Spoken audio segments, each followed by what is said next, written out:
Again, it's my privilege and pleasure to introduce Dr. Taiwo Afuape.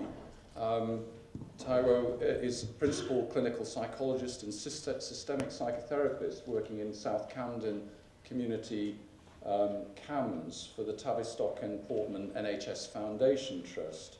And she's also principal systemic psychotherapist in an adult psychology and psychotherapy service in Central and North West London's NHS Foundation Trust. She's author of a new book entitled Power, Resistance and Liberation in Therapy with Survivors of Trauma. Thank you, Taiwo.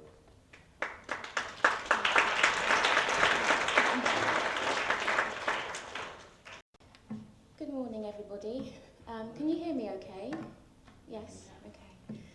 I guess I just wanted to start by, before I introduce who I am and what I want to talk about today, just by acknowledging the comments really that have been made already, and just feel very moved by them. And just wanted to say that in my experience working with refugee people and with my own personal experience with friends and people that I know, that just to echo some of the comments really, that virtually everybody that I've spoken to has talked about how very traumatic their experiences in their country of origin has been, but often the experience here in this country has been just as bad, if not worse. And I think it's really important that we're able to acknowledge that, particularly in my field, because there's a huge emphasis on trauma as a one-off event that happens in people's countries of origin, and actually how we treat refugee people here in this country is very traumatic as well, and traumatizing. So I'll just say a bit about who I am, and I'm probably going to talk for about 20-25 minutes, and hopefully there'll be time for any questions or comments. So I'm going to say a bit about who I am, because I think it's important for you to know who I am and where I'm coming from, so that you can evaluate what I say in relation to where I'm coming from. And you may agree and you may not agree, because you're coming from different backgrounds and different experiences, but just to be transparent about where I'm coming from, and also to say a little bit about refugee people and what I think resilience is and what I think hope is, but also thinking about the significance of resistance, something that we don't often think about or talk about when we think about working with refugee people. And the three main points that I want to make are that all responses to adversity are meaningful, and that if we can talk about people's experiences as meaningful, we may be able to engender hope. And that also, coupled with what Liz was saying earlier, and in terms of talking about solidarity and the importance of solidarity, that hope is intrinsically a relational, social and communal process, and not something that can be self-generated. So let's talk a bit about me. So I'm a black woman, I'm Nigerian. I was born here in this country, but my parents are from Nigeria. And I grew up in a working class, very Afrocentric, feminist, political family and background. And because of my own personal experience and because of this background, I've always been interested in the impact of social abuse on people.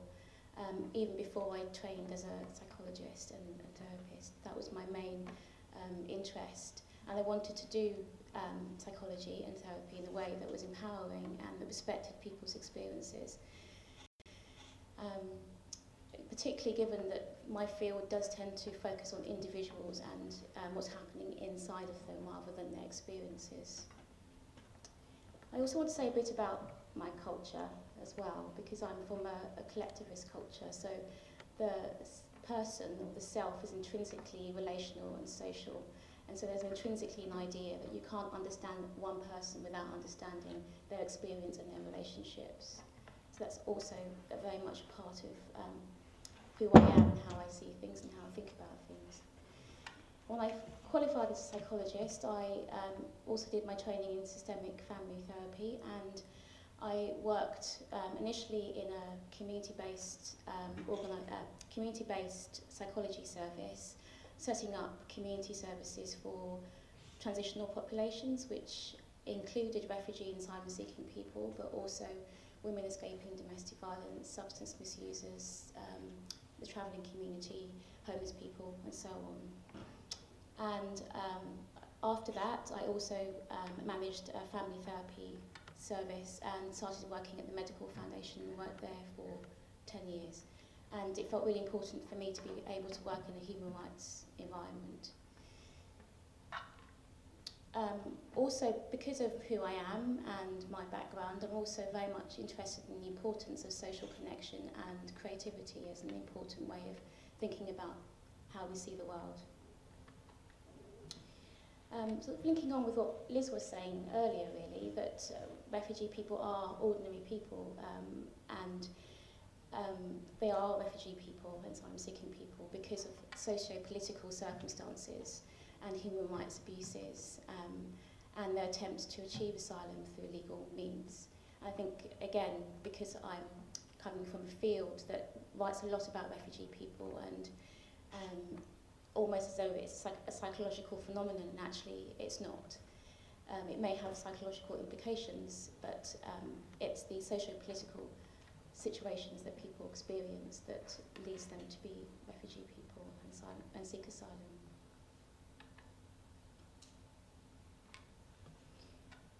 And because of experiences of adversity, it might be that when refugee people seek asylum, that it's difficult for them to reconnect to their previous ways of living, particularly because of the ongoing abusive asylum process. It may be very difficult for those reasons, but also in terms of living in a different culture and a new culture, and losing home, losing everything that was significant and meaningful to that person. And it may be very difficult for refugee people to connect to their capacity for resilience and resourcefulness, even though it is always present. So I'm going to sort of think about what resilience is, and I think different people will have different ideas about what resilience is, either personally or in terms of theories that they've read. So this is just one idea of thinking about resilience, but there are many different ways. So in ideas out in society, whether we're thinking about the media or psychology books, psychotherapy books, in the mental health field, talk a lot about responses to adversity, and there seems to be three different ways of thinking about what those responses might look like. So some discourses out there talk about negative effects of adversity. Some might talk about resilience, which you could see as a kind of neutral effect, but there's also growing literature about the positive responses to adversity as well. So negative responses to adversity tend to describe kind of what we might call either kind of ordinary human suffering or psychological difficulties as a result of experiencing adversity. And this is often seen as not necessarily needing specialist attention. There's also another category within sort of mental health field called psychiatric disorder, in which people are seen as experiencing the most severest form of a negative response to adversity and to trauma.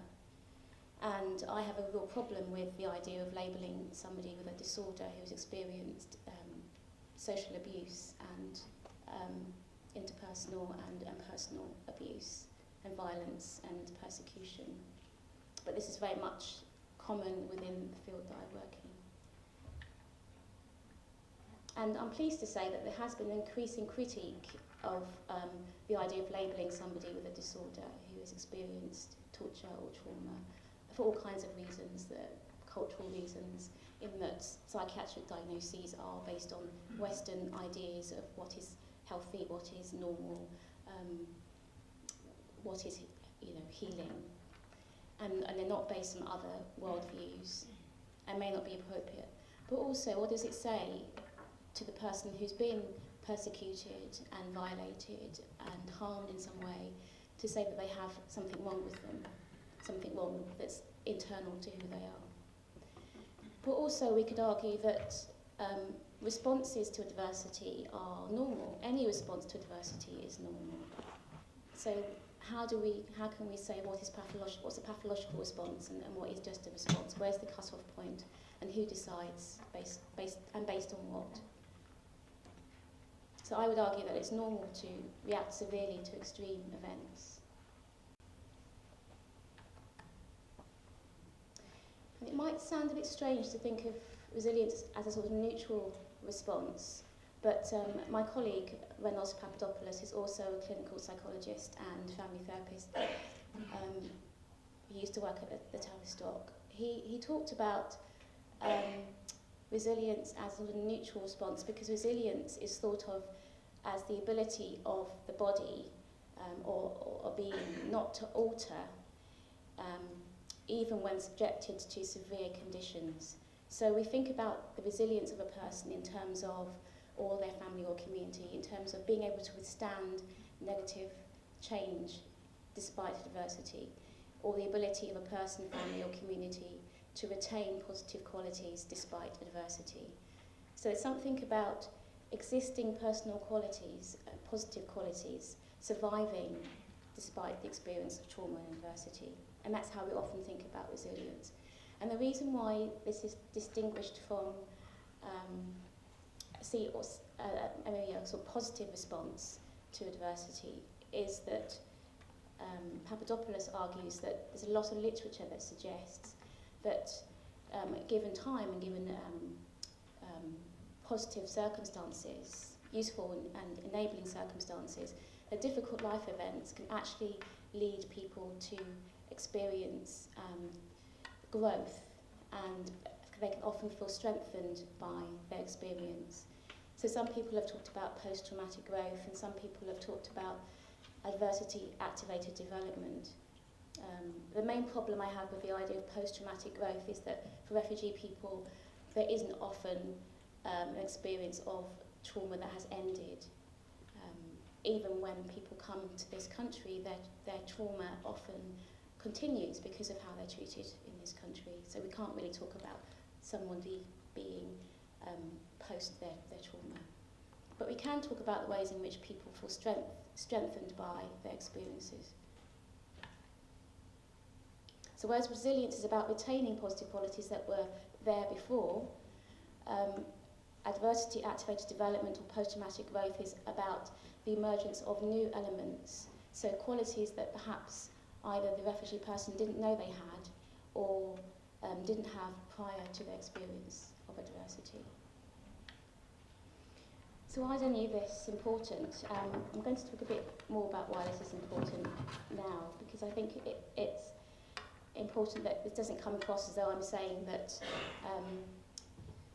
somehow responding to trauma or responding to adversity is something romantic or something positive or something that isn't distressing and painful and other things. So that's not at all what I'm saying, and I'm hoping to kind of explain why I'm making this distinction.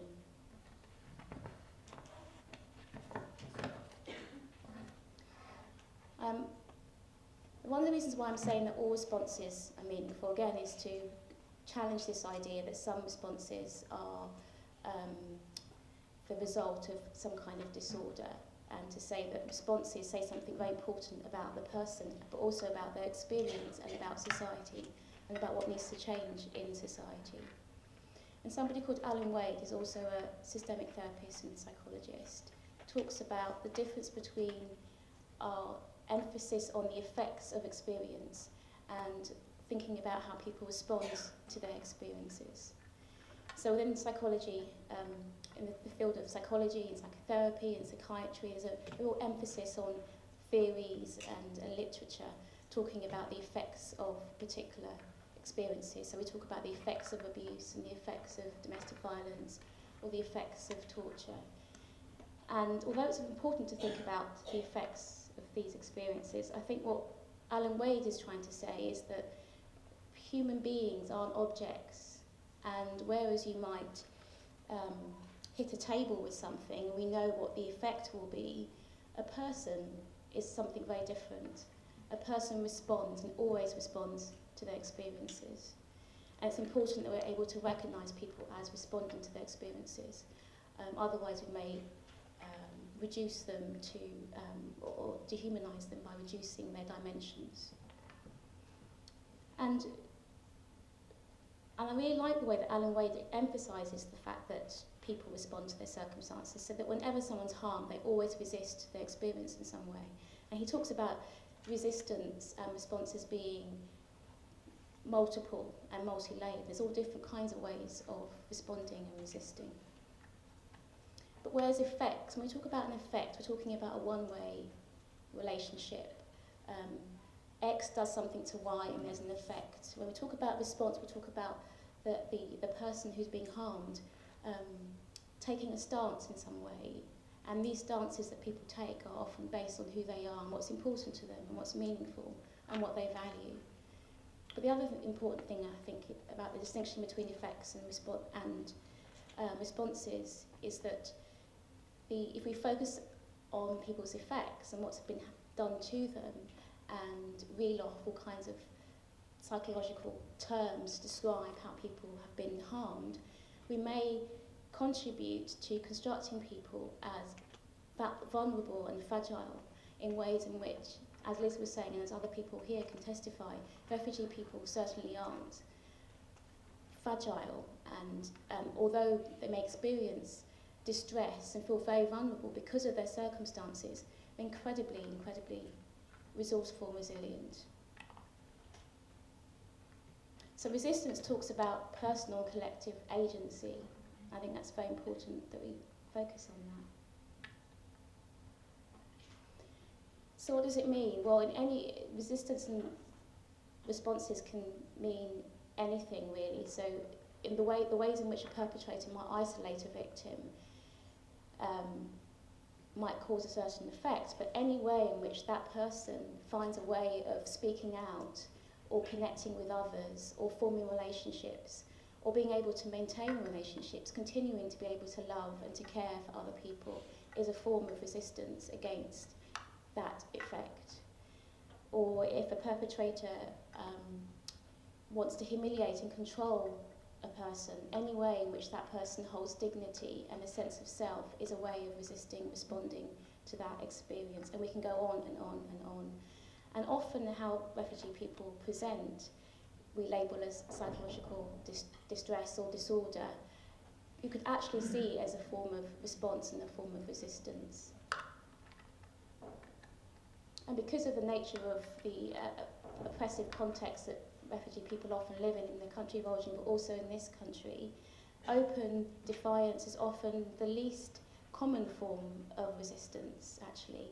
So resistance can be what we think, what we feel, the values that we have, our commitments to ourselves and to others. They may be invisible, actually, to other people, but they're always there, and I think that's something I really value, that idea that people are always resisting. I think people here already have spoken up and talked about their experiences in front of a whole group of people. I think as well that the idea that, for example, working with children, for example, who might resist their experiences of abuse or violence or just not living in happy circumstances, they may not sleep. An adult may resist by refusing to be happy, refusing to be content, by withdrawing interest, by being isolated, by being anxious. We often think about these as effects or symptoms of disorder, but actually we could see them as responses to oppression out there in society, responses to abuse in the world. So rather than thinking about them as negative responses, we can see them as meaningful. And I'm going to talk a bit more about why they're meaningful, but before I do, I want to go back to this point about responses. They can be physical, they can be mental, emotional, spiritual. They can be open and direct, but like I was saying, that's often the least common form of a response. So they're often confined to the privacy of the mind in terms of the values that we have. They could be based on protecting ourselves or commitments to protecting and caring for others. They can be spontaneous, they can be tactical, improvised, individual, collective, and so on and so on and so on. But it's always there. Resistance is always there. It's ever present. It's the way that we always connect to a sense of the importance of our lives in the face of that being trampled on. But again, it's also important to say that it can't be reduced to talking about strength necessarily, because it often doesn't feel very, people often don't feel very strong when they are being abused and harmed. They may feel very vulnerable. And so it's not about strength necessarily, but it is important to acknowledge it. And it isn't necessarily about being able to prevent or to stop the adversity, because often when we resist or respond, we can't always stop the experiences that are happening to us, that are causing us distress. But what's important about the responses or the resistance that refugee people have is what it says about them as people and what it says about their community.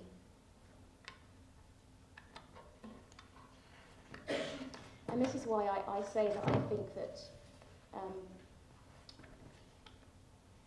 responses are meaningful. I think they're meaningful because they, as I was saying, they point to the person's abilities and values, what's important to them. They are communicational in that they say something about our society, they say something about the world. And in some ways I think they challenge us to stay outraged. So listening to the lady before, I feel outraged about the asylum process. So people's distress and people's responses to their adversity say something about what we need to do to change society. If we talk about effects don't necessarily do the same thing. They don't necessarily comment on the state of the world and aren't political in the same way. And responses show how people take a stand and take a position on their experience. They also link to people's higher values and what's important to them. And I think this is what engenders hope, when we help people to talk about what's important to them and what's meaningful to them. So what is hope? I really like the idea that hope is a relational thing, a process, an activity, because it makes it something that we do rather than necessarily what we feel. We may not feel hope, and actually you could argue that it's unfair sometimes to expect refugee people, asylum-seeking people to feel hope, given the circumstances that they're in, particularly when people are often living in limbo for years. How do you continue to feel hope? But we can do hope. We can act out of a place of hope. We can enact and embody a sense of hope. But it's not something we can do on our own, I don't believe. I don't think it's something that can just come from an individual place. It has to be something we do with others. It has to be something that we do together and that we all take collective responsibility for. So rather than hope being an internal kind of trait, I believe that hope is a relational collective activity, something we do. But I think the other thing it's important to say is that hope isn't necessarily the opposite of hopelessness or despair. And often we think about it in that way. It's hope and despair or hopelessness often live inside each other. They often coexist. And therefore, increasing one doesn't necessarily decrease the other. And certainly in my experience talking with refugee people, it's often been very important that I'm able to hear both their hopelessness as well as their sense of hope at the same time. And a number of people have talked about how do we do that? How do we take these two apparently opposite things and think about them at the same time? And I think there are different kind of concepts that help us do that. So some people talk about semantic polarities, the idea that you have opposing concepts and contradictions, but that actually is a part of life. If we think about our own lives, we often do feel contradictory things at the same time, but that's sort of normal. It's not something that we need to try to resolve. Or the idea of continuums, that we can move up and down different experiences and experience the levels of those different experiences within the continuums. So between the continuum of hope and hopelessness is a whole load of other experiences.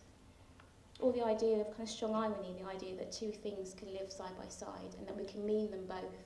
We can be both hopeful and and feel a sense of hopelessness. They both are something that is part of our experience. I think it's important to talk about this because then we can include more people within the category of hopeful if we can hold the tensions between the two. So just in summary, what I've tried to talk about today is that I believe that all responses to social abuse are meaningful, whether they are labelled disorders or seen as signs of resilience, whether they are hopeful or despairing, they are always meaningful. And also I wanted to try and say today that I think it's the abusive social circumstances that lead to suffering that need to change and not how we respond to them. And that expecting people to summon hope when they are feeling hopeless because of the situation that they're in may be unwise or even harmful. Instead, hope is something that we do in a community, and it's something that we're all responsible for, and not something that we can achieve alone, I don't think. And resilience and hope are therefore not individual characteristics and feelings, but relational processes and activities. When we really listen to people and the ways in which they respond to their circumstances, and we co-create a story about their resistance, maybe then we can engender hope. Thank you.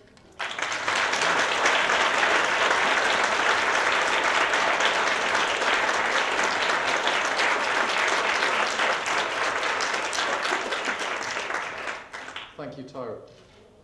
Again, we're a little ahead of time, so we've got time for some questions and comments. Any questions, comments? One at the back there. Amo.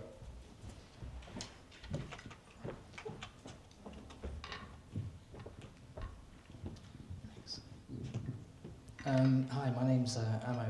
I just wanted to ask you about the part you put on hope, and you say that it's is it engendering hope in an individual or expecting them to summon hope is potentially harmful or dangerous. A picture came in my mind as you were talking about that, about Terry Wade, and the fact that he was very much isolated, and you know, and he somehow summoned hope in a way to get through those situations, and particularly when you work with individuals where perhaps there isn't that sense of community, maybe they don't have therapists and there isn't a solid sort of community around them. I'm just wondering, can you clarify that a little bit about what you mean in terms of engendering or facilitating hope might be harmful? In what way? I particularly think that helping somebody to cope in a situation where they will end up being isolated and helping them to consider hope in a way might be a positive thing. And I'm particularly thinking about, say, domestic violence, where a person has to go back into a family home where they may be very isolated and they don't have a sense of social support. Is it not a good thing to try and help them to engender their own hope? Yes, I think what you're saying is making me think of two things. Am I standing in the right place? Can you hear me? I think the first thing I wanted to say is just going back to what you were saying about Terry Wade, and I'll go on to the thing about engendering hope. Because I think that, I guess because of my cultural background, I have this idea that individuals are always part of relationships, even when they're on their own or isolated. So even if I was in solitary confinement, I have the memories of my past experiences or people that were important to me, or there's always some kind of relationship that we can draw on. So when I talk about hope being relational, I think about it in that way, not necessarily in terms of actual people who are close to us.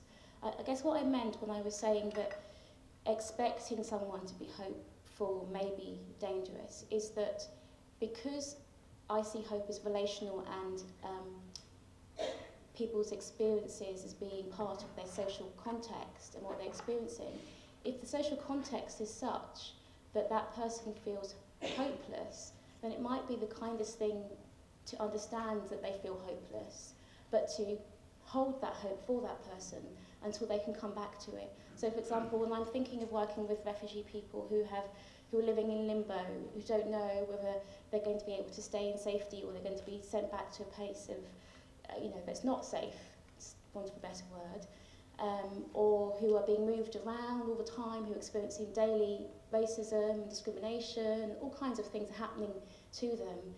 They may feel very, very hopeless, and sometimes to expect or put pressure on that person to feel hopeful may feel quite cruel given what they're going through. It doesn't mean that hope can't exist around them or for them or even within them, but I might, for example, talk with that refugee person about other people in their life, people that they remember who are meaningful to them. And that memory might bring a sense of hope, or the relationships they have with others, or I might talk with that refugee person about other people holding hope for them, and then they can come back to it at a different time. But it feels for me perhaps useful to acknowledge that hopelessness, as much as I'm saying that that distress speaks to our social circumstances, well, hopelessness does as well.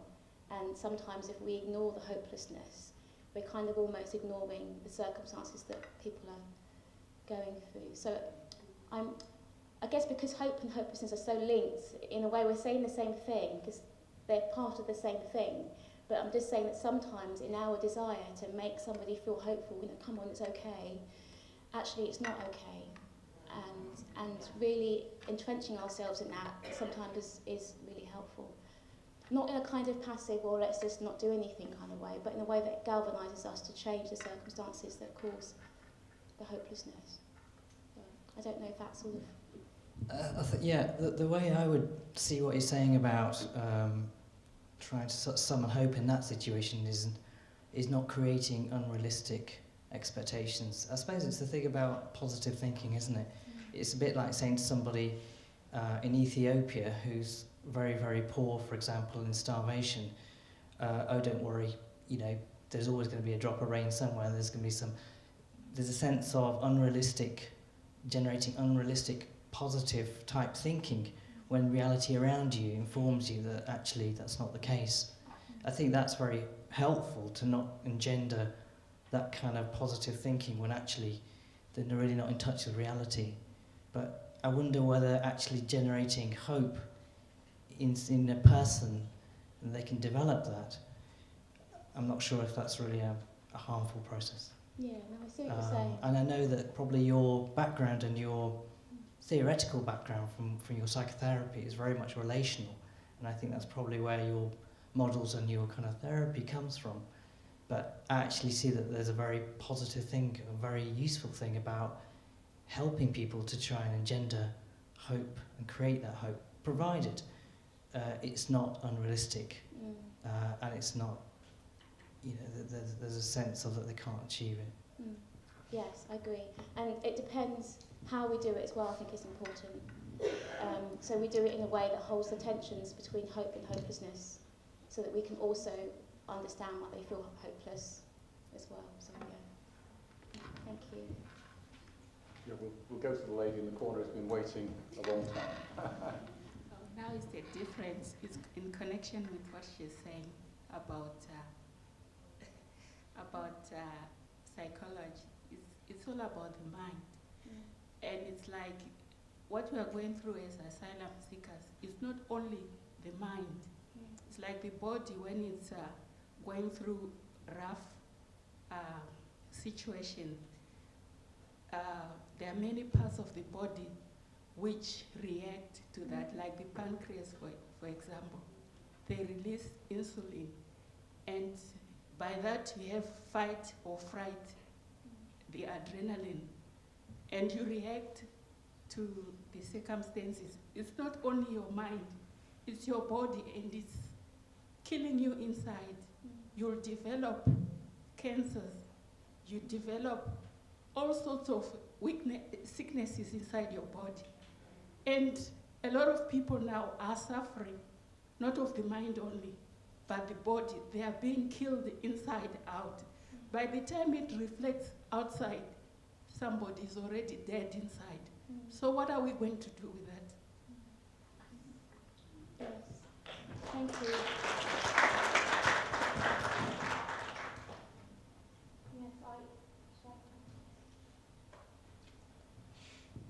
Yes, thank you. I totally agree. I think that the psych field, psychology, psychotherapy, psychiatry to some extent as well, they do neglect many different dimensions of a person, their physical body, their spirit, and spirituality, lots of different aspects of who we are and what makes us who we are, and I totally agree. And also when we're harmed, as you were saying, that harm is often done to the body, and the body can remember and hold some of that harm. And there are all kinds of ways in which various different people try to work with that. So in terms of therapy, there are sort of body kind of therapies, but there are also other kinds of interventions that people often find helpful as well, that aren't linked to the kind of tradition within psychology. And even though I am a psychologist, I don't for any second believe that is the only way to help people. There are all kinds of healing systems and support systems that are out there in the world that are perhaps more effective sometimes because they are more holistic and they take into account the whole person and not just the mind of a person. So yes, I agree. Thank you. Okay. Any more? One final question. It's more a comment actually, and it was refreshing to listen to you. I come from a mental health charity. Our main area of work is advocacy, and a lot of what you were saying we are trying to promote in the work that we do with people that have mental health problems. We're very anti the labelling. We're very concerned around sort of medications and over-medicating people when often it is around the issues of hope and encouraging recovery through those means and helping people to establish hope. But it was particularly interesting. I did like the thing, and I should take this back with me, that you said that the sort of feelings sometimes are just too much and of hope. So working more on the actions and those sorts of things. I think that's a really important one. We come across people who feel that hopelessness on a regular basis and that nothing can change. And I think to sort of look at actions is the beginnings of that, because sometimes it's far too painful. And also, I'd like to, what the lady said over there about the sort of physical effects. Again, that is something that we're always trying to sort of get out there. But I'm just sort of hoping today that we can make connections. We're working in the field of mental health, and but very much coming from a sort of hope and recovery basis, and not, I have to say, not a medical model. Thank you. Okay. Sorry. Oh, no, I just wanted to say thank you, and I think your comments helped kind of linking, is it Amma? What Amma was saying in a way, in that maybe expecting someone to feel hope or to verbalise that they feel hope, maybe in that moment may not feel helpful, but actually they may be doing it. So I often think about the fact that somehow someone's got to me, and even though they might be sitting with me and maybe incredibly distressed and absolutely feel no hope whatsoever, and any attempt that I might have, even subtly, to try and help them to feel that way feels very distressing.